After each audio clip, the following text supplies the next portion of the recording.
মামা এখন কি যে পাটা টাটার যুগ আছে? এই যে আছে মামা, এখন মোটামুটি মধ্যে বন্ধ হয়ে গেছিল, এখন আবার চলে আসতেছে। ব্লেন্ডার বাইক গেছিল, কিছু কমে গেছিল, এখন আবার ব্লেন্ডার চলে না।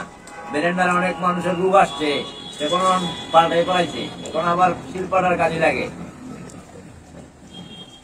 আচ্ছা, এখন হলো শিল পাটা। হ্যাঁ, মানে এখন কি শহরে এরকম আছে? হ্যাঁ, শহরে অনেকটা পাটা মশলা খায়, এখন পাটার প্রয়োজন করে।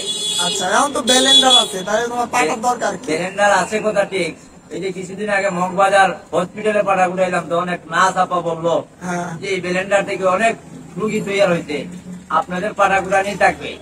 আবার আপনাদের পাটা ঘুরানি আমরা চালু করে দেবো, ব্লেন্ডার চলবে না। ব্লেন্ডারে এই সারাদিনে তাতে কয়টা করে এই যে পাটা ধার দাও?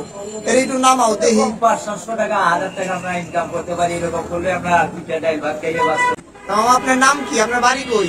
আমার বাড়ি সিলেট, আমার নাম মোহাম্মদ তারেক মিয়া। ওকে, ভালো থাকবেন তাহলে।